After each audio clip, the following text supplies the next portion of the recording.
For centuries, the story of early civilization followed a familiar script. Humanity emerged slowly from chaos. Cities were crude. Sanitation was an afterthought. Disease ruled ancient streets, and urban planning lagged behind power and conquest. This narrative seemed unquestionable, until archaeologists began uncovering a forgotten world buried beneath the plains of the Indus River. In the early 20th century, when excavations began at Mohenjo-daro and Harappa, researchers expected to find the usual remnants of Bronze Age life: temples, fortifications, perhaps palaces of kings. What they did not expect was what lay beneath their feet. As layers of earth were carefully removed, streets emerged, straight, measured, and astonishingly modern in layout. But the real revelation came when archaeologists started to dig below those streets. There, hidden from sight for nearly 4,000 years, was an infrastructure so advanced that it forced historians to rethink what ancient cities were capable of. Covered drains ran beneath the roads. Brick-lined channels carried wastewater away from homes. Inspection openings allowed for cleaning and maintenance. This was not accidental drainage, nor a crude attempt at sanitation. It was deliberate, citywide engineering. At a time when most ancient civilizations disposed of waste in open pits or directly into rivers, the Indus Valley had built something else entirely: a controlled system for managing water and waste at the urban scale. The shock was immediate and profound. These cities dated to around 2600 BCE, making them contemporaries of Egypt's Old Kingdom and Mesopotamia's early city-states. Yet neither of those civilizations possessed anything comparable in terms of sanitation. In many parts of the ancient world, even elite households lived amid filth. But in the Indus cities, cleanliness appeared to be embedded into the very structure of daily life. This discovery challenged a long-held assumption that advanced urban hygiene was a product of later civilizations, particularly Rome. But here it was, thousands of years earlier, executed without iron tools, without modern mathematics, and without any known centralized monarchy. The streets of Mohenjo-daro were not built randomly. They followed a grid pattern, intersecting at right angles. Beneath them ran drainage lines carefully aligned with the slope of the land. Every element suggested planning, foresight, and an understanding of water behavior. Even more striking was the uniformity. This wasn't a single experimental city. Similar systems appeared across dozens of Indus settlements spread over a vast region, from present-day Pakistan to western India. Such consistency could only exist if shared principles of engineering were widely understood and rigorously applied. Archaeologists realized they were not just looking at ruins. They were looking at a philosophy of urban life, one that prioritized order, hygiene, and collective well-being. What made this revelation even more puzzling was the absence of visible rulers. No giant statues of kings. No monumental palaces towering over the population. No inscriptions boasting of conquest or divine authority. The drainage system did not serve a temple complex or royal quarter alone. It served everyone. This raised unsettling questions. Who designed these systems? Who enforced their construction and maintenance? And why did a civilization that mastered such practical brilliance leave behind so little written explanation? As excavation continued, it became clear that drainage was not an isolated feature, it was part of a larger, deeply integrated urban vision. Water was managed, guided, and controlled in ways that demanded cooperation across an entire city. This wasn't just engineering. It was governance without visible rulers. The Indus Valley cities forced scholars to confront a possibility long ignored, that early civilizations did not all follow the same path. Some may have advanced not through empire, war, or divine kingship, but through civic discipline and collective planning. Beneath the streets of these ancient cities lay proof that progress does not always announce itself with monuments. Sometimes, it flows silently through channels hidden underground, waiting millennia to be rediscovered. And once uncovered, it changes everything we thought we knew. To understand the genius of the Indus Valley drainage system, one must first understand how these cities were conceived. Drainage was not added later as a solution to a growing problem. It was not an afterthought. It was foundational, planned before the first house was built, before the first street was paved. The cities of the Indus Valley Civilization were designed from the ground up around water management. Unlike many ancient settlements that grew organically, streets winding unpredictably, houses crowding together over generations, Indus cities followed a strict and deliberate urban logic.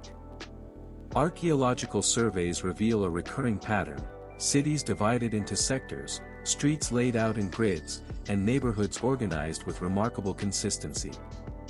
At the heart of this design philosophy was one simple but powerful idea: water must be controlled, not endured. The famous grid layout of Indus cities was more than an aesthetic choice. Streets intersected at near-perfect right angles, forming blocks of standardized proportions. This uniformity allowed engineers to calculate slopes with precision, an essential requirement for gravity-driven drainage. Water does not forgive poor planning. Too steep, and channels erode. Too shallow, and waste stagnates. The Indus planners understood this balance. Main streets were often wider and slightly elevated, while secondary lanes sloped gently toward them. Beneath these streets ran covered drains, aligned with the natural gradient of the terrain. This ensured that wastewater flowed steadily away from residential areas, without pumps, without machinery, purely through intelligent design. Such precision implies advanced surveying skills. Though the tools used by Indus engineers remain largely unknown, the results speak clearly: these were people who understood measurement, geometry, and terrain. One of the most overlooked aspects of Indus urban planning is standardization. Bricks used in construction followed a near-universal ratio, commonly 1:2:4 in height, width, and length. This consistency extended to drainage channels, inspection covers, and soak pits. Standard brick sizes allowed builders across different cities to construct compatible infrastructure without reinventing designs. This level of standardization across a civilization spanning over 1 million square kilometers is extraordinary. It suggests shared training, shared knowledge systems, and perhaps even formal engineering traditions passed down through generations. But unlike later civilizations, this knowledge was not glorified in texts or monuments. It was embedded quietly in the streets. One of the most revolutionary aspects of Indus drainage design was how private and public systems were integrated. Nearly every house, whether modest or large, was equipped with a bathing area. These were not luxury features reserved for elites. Even smaller homes had access to water facilities, often connected to a well or shared water source. From these bathing areas, wastewater flowed into small household drains. These drains were carefully sealed and angled, leading outward into larger street drains. Importantly, solid waste was often filtered through settling pits before water entered the main system, reducing blockages and contamination. This design reveals a critical insight: sanitation was considered a shared responsibility. Households did not dump waste wherever convenient. They were structurally required to dispose of it in a controlled manner. The city's health depended on each resident's participation, enforced not by visible policing, but by architecture itself. Perhaps the most striking feature of Indus drainage is that the major drains were covered. Stone or brick slabs sealed the channels, protecting them from debris, erosion, and accidental collapse. These covers were not permanent closures. Many had removable sections, early access points that allowed cleaning and maintenance. Maintenance implies planning beyond initial construction. It suggests that the builders anticipated blockage, sediment buildup, and long-term use. In other words, they understood that infrastructure is not static, it must be cared for. Few ancient civilizations thought this way. Open drains, common elsewhere in the ancient world, quickly became health hazards. The Indus solution minimized exposure, reduced odor, and likely limited the spread of disease, though germ theory lay thousands of years in the future. Drainage did not exist in isolation. It was part of a broader water ecosystem. Cities like Mohenjo-daro contained hundreds of wells, far more per capita than in any other known ancient city. These wells provided clean water close to homes, reducing reliance on distant rivers that could flood or become polluted. Clean water entered the city. Used water exited efficiently. This closed-loop thinking, supply paired with disposal, is a hallmark of advanced urban systems. It reflects an understanding that water management is not just about access, but about balance. What remains deeply puzzling is who benefited most from this system. In Egypt or Mesopotamia, infrastructure often favored temples, palaces, or elite districts. In the Indus Valley, there is no evidence that drainage was better in royal areas, because no clear royal areas exist. The system served the city as a whole. This challenges assumptions about power and governance. Either authority was distributed in a way we do not yet understand, or social norms enforced cooperation without coercion. In either case, the result was a city where public health mattered more than display. The Indus Valley Civilization left no grand text celebrating its engineering feats. No inscriptions praised the builders of drains or the planners of streets. Yet their work endured millennia underground, waiting to be uncovered. When modern archaeologists finally exposed these systems, the realization was unsettling. An ancient society had quietly solved problems that would plague cities for thousands of years after its disappearance. And it did so without kings proclaiming glory.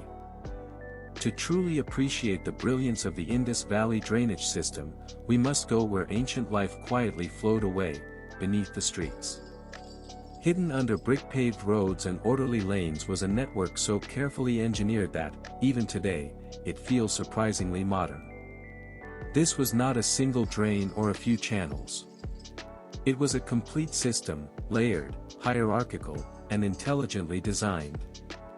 The drainage system of the Indus cities worked in stages, much like modern urban sanitation. At the smallest level were household drains. Almost every home had a designated bathing or washing area. The floors of these spaces were slightly sloped, guiding used water toward a small outlet. These outlets were lined with baked bricks or stone, making them resistant to erosion and leakage. From here, wastewater flowed into narrow lateral drains running just outside the house walls. These were private to public transition points, where personal use became a civic concern. The lateral drains then connected to larger street drains, which ran beneath the main roads. These were the backbone of the entire system. This tiered structure ensured that waste moved gradually, efficiently, and without overwhelming any single channel. There were no pumps. No mechanical devices. No forced pressure. The entire system relied on gravity. Engineers carefully calculated gradients so water would flow steadily but gently. Too much slope could damage the brickwork, too little would cause stagnation. The fact that these drains functioned across large cities suggests a deep understanding of hydraulics, even without written theory. In many places, archaeologists have measured slopes so precise that they rival those of early modern cities. Water followed a predictable path, from private spaces to neighborhood drains, then onward toward the outskirts of the city, where it was safely dispersed. One of the most remarkable discoveries beneath Indus streets is the presence of inspection chambers. At regular intervals, larger drains widened into small chambers. These were not accidents of construction, they were deliberate access points. Workers could open the removable covers, clear blockages, and ensure the system continued functioning. This single feature tells us something profound.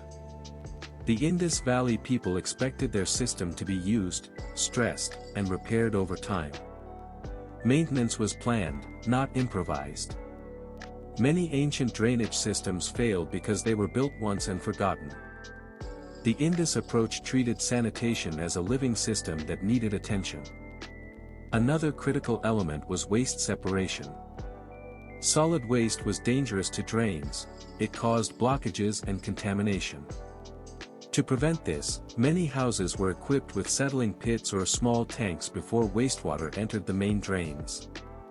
These pits allowed heavier particles to settle at the bottom while relatively cleaner water flowed onward. The pits could be emptied periodically, keeping the main system clear.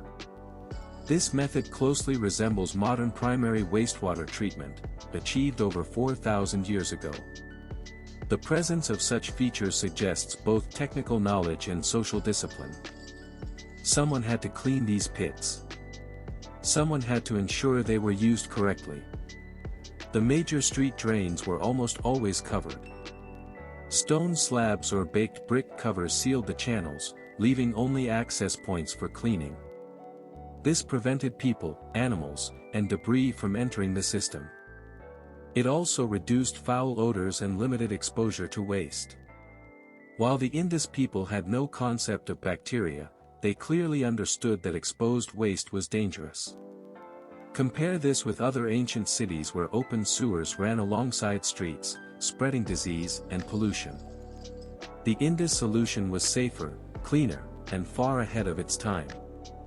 One question remains difficult to answer: where did all this wastewater end up? Most likely, drains led beyond city walls to open areas where water could disperse into fields, soak pits, or natural channels. Some may have emptied into seasonal streams or floodplains, where dilution reduced harm. What matters is not the final destination, but the control. Waste was guided away from living spaces, rather than allowed to accumulate within them. This approach protected homes, streets, and water sources, especially critical in flood-prone regions like the Indus Plains. The Indus region was shaped by powerful seasonal rains. Flooding was not a rare disaster, it was a regular threat. Drainage systems were built with this reality in mind. Raised platforms, elevated streets, and robust drains helped cities survive monsoon surges. Even when floods occurred, water could retreat quickly, reducing long-term damage. This resilience suggests that the drainage system served a dual purpose: everyday sanitation and flood management. Few ancient civilizations combined both functions so effectively. There are no surviving manuals explaining how these drains were built. No inscriptions praising the engineers. No kings claiming credit. Yet beneath the streets, the evidence is unmistakable. This was not trial and error. It was a mature system, refined over generations, guided by principles that modern urban planners still follow. The Indus Valley Civilization did not just build drains. It built a philosophy of living, where cleanliness, order, and collective responsibility were woven into the fabric of the city itself. In the next chapter, we will explore how this system compares to other ancient civilizations, and why, in many ways, the Indus Valley stood centuries ahead of its time. To understand just how extraordinary the Indus Valley drainage system was, we must place it beside the great civilizations of the ancient world. Only then does its true scale, and its shocking uniqueness, become clear. While many societies built monuments to impress the gods or glorify kings, the Indus Valley Civilization invested its greatest engineering effort in something far more practical: public sanitation. In Mesopotamia, the land between the Tigris and Euphrates, cities like Babylon did have drainage. Clay pipes and channels carried wastewater away from elite buildings, especially palaces and temples. But there was a critical difference. Most Mesopotamian drains were open. Wastewater often flowed along streets, mixing with foot traffic, animals, and refuse. Sanitation was uneven, well managed for the powerful, neglected for ordinary people. In contrast, Indus cities treated drainage as a universal right, not a privilege. Even modest houses were connected to covered drains, protected from contamination. Where Mesopotamian systems were partial, the Indus system was comprehensive. Ancient Egypt valued cleanliness deeply, especially for religious rituals. Bathing, washing, and purification were central to daily and ceremonial life. Yet Egypt lacked a citywide drainage system comparable to the Indus civilization. Most Egyptian towns relied on simple pits, open channels, or natural absorption into desert soil. Waste was often carried manually. While palaces sometimes had stone-lined drains, ordinary neighborhoods did not. Ironically, the civilization that built monumental stone pyramids did not invest similarly in urban sanitation. The Indus Valley, on the other hand, focused less on monuments and more on functional urban life. The closest ancient comparison comes from Minoan Crete, particularly the palace at Knossos, built around 1900 to 1700 BCE. There, archaeologists found clay pipes, flushing toilets, and covered drains, features remarkably similar to the Indus system. But there is a crucial difference in timing. The Indus Valley drainage system appeared nearly 1,000 years earlier. What was revolutionary in the Aegean world was already routine in Harappa and Mohenjo-daro centuries before. This raises a powerful question. Was the Indus Valley not just advanced, but foundational? Rome is often praised for its Cloaca Maxima, one of the world's earliest large-scale sewer systems. And rightly so, it was an engineering marvel. But Rome's major sanitation achievements date to around 500 BCE and later. By that time, the Indus Valley Civilization had already risen, flourished, and declined. Rome built centralized drains for massive populations. The Indus Valley built decentralized yet interconnected systems, allowing flexibility, resilience, and equality across neighborhoods. Different approaches, but the Indus solution came first. Perhaps the most overlooked achievement of the Indus drainage system is its social message. There is little evidence of royal palaces, grand tombs, or massive temples dominating these cities. Instead, what we see is consistency. Houses followed similar layouts. Streets followed uniform plans. Drainage served everyone. This suggests a society where civic responsibility mattered more than individual power displays. Sanitation was not an afterthought, it was a core value. If the Indus system was so effective, why didn't other civilizations adopt it sooner? The answer likely lies in social organization. Building such a system required central planning without extreme hierarchy, skilled craftsmanship standardized across cities, public cooperation and maintenance, and long-term thinking beyond a single ruler's reign. Most ancient civilizations prioritized monuments, warfare, or religious symbolism. The Indus Valley prioritized urban quality of life. What makes this even more remarkable is the silence. No inscriptions claim superiority. No texts celebrate engineering feats. No kings demand credit. The achievement speaks only through baked bricks and buried drains. And that may be the most powerful legacy of all. The Indus Valley Civilization did not shout its greatness. It built it, quietly, efficiently, and for everyone. The drains of the Indus Valley raise a question as important as the system itself. Who planned all this, and how was it maintained for centuries without kings, palaces, or visible rulers? Across a vast area, stretching from modern-day Pakistan to western India, Indus cities followed remarkably similar principles. Standardized brick sizes, uniform street grids, identical drainage slopes, and consistent placement of soak pits and inspection holes. This level of consistency across hundreds of kilometers strongly suggests central planning. But unlike Egypt or Mesopotamia, there is no evidence of royal inscriptions, divine kings issuing commands, and monumental palaces overseeing construction. Instead, the planning seems bureaucratic, technical, and civic, not personal or ideological. The Indus Valley clearly had master builders, surveyors who understood gradients, craftsmen trained in brickmaking and masonry, and planners who coordinated housing, streets, and drainage together. Yet none of them left their names behind. This anonymity is striking. In most ancient cultures, builders proudly recorded their achievements. Here, the system mattered more than individual fame. It suggests a culture where collective function outweighed personal legacy. Most scholars believe the Indus cities were governed by administrative councils or civic authorities, rather than powerful monarchs. Evidence supporting this includes absence of royal tombs, uniform city layouts across regions, an emphasis on warehouses, granaries, and public baths rather than palaces. The drainage system fits perfectly into this model. It required regulation, to ensure houses followed rules, coordination, to align private drains with public ones, maintenance schedules, and skilled labor distribution.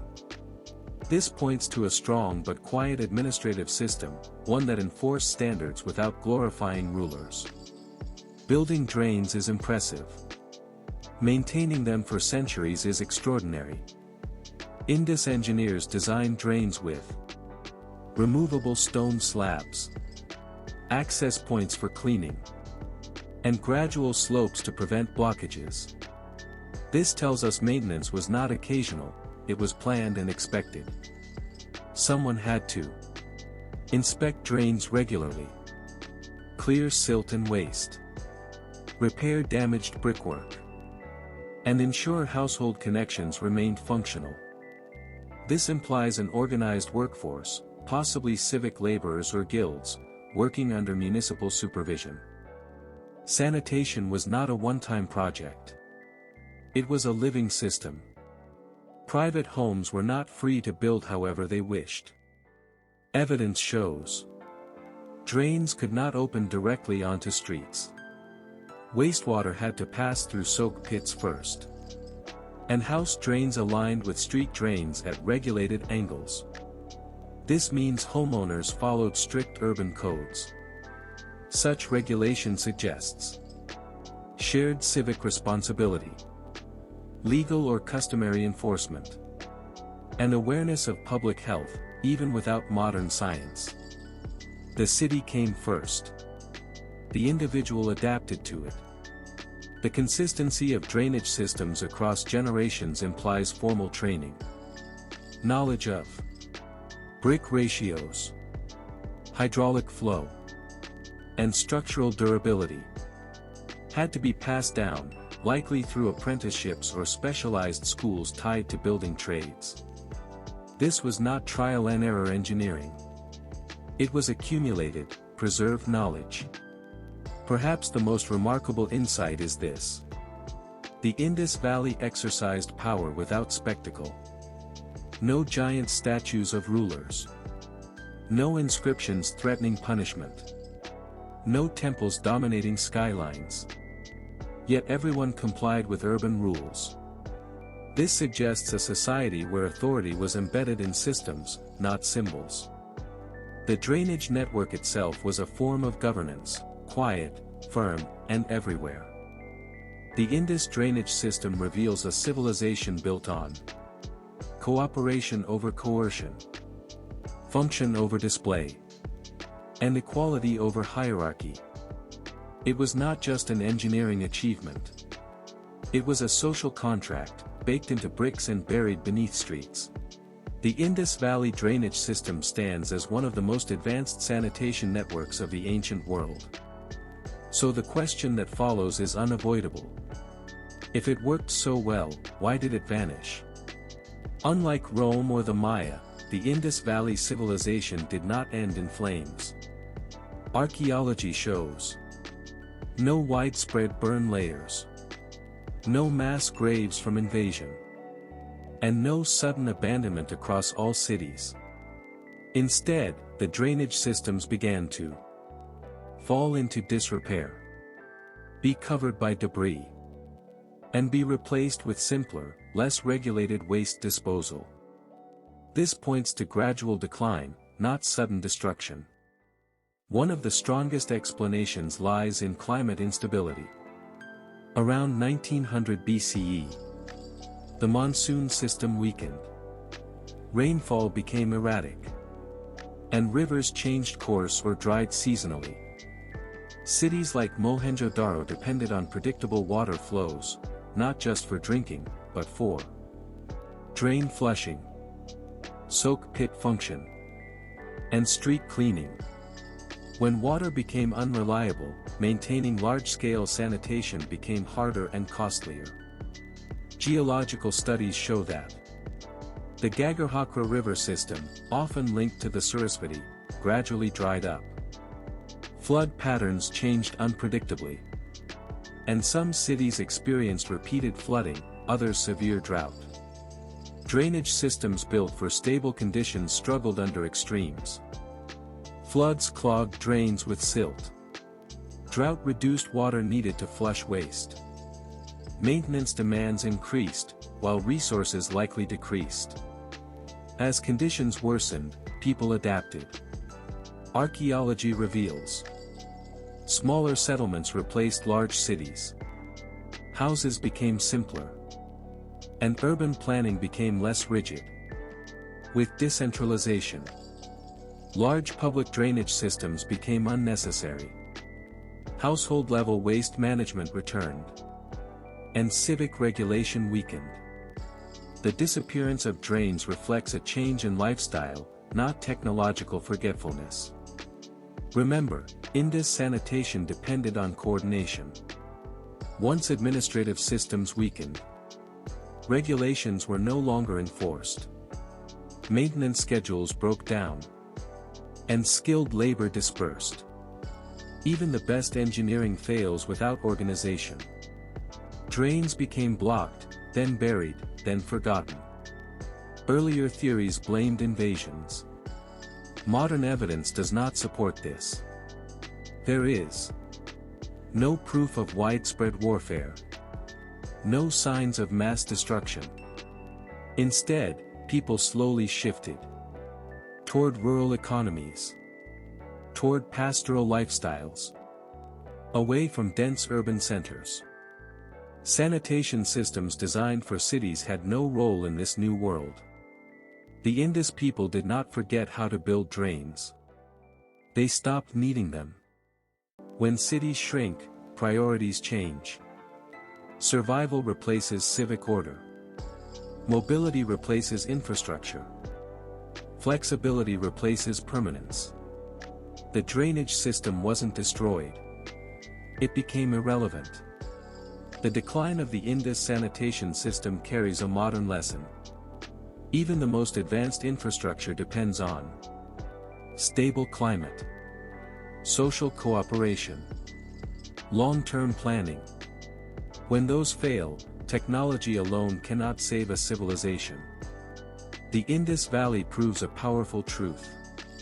You don't need kings to build greatness, but you do need continuity to sustain it. Nearly 4,000 years ago, the cities of the Indus Valley quietly solved a problem that still challenges the modern world. How do you keep millions of people healthy in dense cities, without poisoning your own water, land, and air? Let's explore why the Indus drainage system is not just ancient history, but a blueprint humanity is still struggling to relearn. Today, over half the world lives in cities. Urban sanitation failures cause millions of preventable diseases. And flooding, clogged drains, and sewage overflow are global crises. Yet the Indus cities, without electricity, steel, or machines, maintained clean streets, separate waste and drinking water systems, and citywide sanitation for centuries. This comparison is uncomfortable and revealing. Modern sanitation often focuses on large treatment plants, complex mechanical systems, and centralized solutions vulnerable to failure. The Indus approach was different. Simple gravity-based flow, modular, reparable components, and systems embedded into daily life. Each house was responsible for its waste, but connected to a larger network. This balance between individual responsibility and collective design is rare today. One of the most overlooked features: access points and inspection covers, standardized brick sizes for easy repair, and drains that could be cleaned without tearing up streets. Modern cities often build systems that are difficult to access, expensive to repair, and ignored until they fail. The Indus system assumed maintenance was inevitable, and designed for it. Unlike modern megasystems, Indus sanitation had no single point of failure. Each neighborhood functioned independently, and damage in one area didn't collapse the whole city. This is strikingly similar to modern ideas like resilient urban design, decentralized infrastructure, and sustainable city planning. The future is rediscovering the past. The Indus people did not know about bacteria, but they understood outcomes. Their design reduced standing water, waste buildup, and human contact with sewage. As a result, disease spread was likely lower, urban life was healthier, and cities could grow without collapsing. They engineered health, not just convenience. The Indus system used local materials, required minimal energy, and produced no long-term environmental damage. Compare that with modern systems that consume massive energy, pollute rivers and seas, break down within decades. The Indus model wasn't just advanced, it was sustainable. Colonial-era archaeology focused on palaces and kings, monuments and battles. The Indus Valley offered no grand temples, no royal statues, no glorified rulers. So its greatest achievement, urban planning, was overlooked. Quiet efficiency doesn't make dramatic headlines. Perhaps the most radical idea. In the Indus Valley, sanitation was not a privilege. Rich and poor homes had drains. Public and private spaces were equally regulated. And cleanliness was a civic standard. This suggests a society that valued collective well-being over elite display. When we look at the Indus drainage system, we are not just studying the past. We are asking, why do some modern cities still lack basic sanitation? Why do we rebuild broken systems instead of designing better ones? And why did we forget solutions we already had? Progress is not always linear. The greatest monument of the Indus civilization was not stone or gold. It was clean water, healthy streets, and a city that worked. A civilization remembered not for conquest, but for care. 4,000 years ago, the Indus Valley proved that a city's greatness is measured not by its monuments, but by how it treats its people. That lesson still waits to be fully learned. One of the greatest mysteries of the Indus Valley Civilization is not how their drainage system worked, but who conceived, designed, and enforced it. There are no royal inscriptions, no named architects, and no boasts carved in stone. Yet the system exists, precise, standardized, and astonishingly consistent across cities separated by hundreds of kilometers. This silence is not an accident, it is a defining feature of Indus society. Most ancient civilizations celebrated power openly. Pharaohs carved their names on temples, kings issued laws in stone, and emperors immortalized themselves in statues. The Indus Valley did none of this. There are no clearly identified palaces, no royal tombs, and no monuments proclaiming individual authority. This absence suggests something radical for the ancient world. Urban planning may not have been imposed by kings, but managed collectively for the benefit of the entire population. The drainage system itself reveals the presence of master planners. Citywide planning was executed from the very beginning, with streets laid out before houses were constructed. Drains aligned perfectly across entire neighborhoods, maintaining consistent slopes and connections. These were not spontaneous additions or later improvements. They were part of a unified vision, designed before the first brick was laid, requiring advanced surveying skills and long-term planning. What makes this achievement even more extraordinary is the standardization across the civilization. Bricks followed almost identical proportions in cities hundreds of kilometers apart. Drain widths, construction techniques, and maintenance access points were remarkably uniform. Such consistency indicates shared technical knowledge, strict civic regulations, and possibly trained professional classes or guilds. Engineering principles were not isolated innovations, they were systematized and widely transmitted. All of this was accomplished without a deciphered written engineering tradition. The Indus script remains undeciphered, yet complex infrastructure was executed with precision and maintained over generations. Repairs followed original designs rather than improvisations, suggesting that engineering knowledge was taught orally and practically. Apprenticeship and hands-on training likely formed the backbone of technical education, ensuring continuity without reliance on written manuals.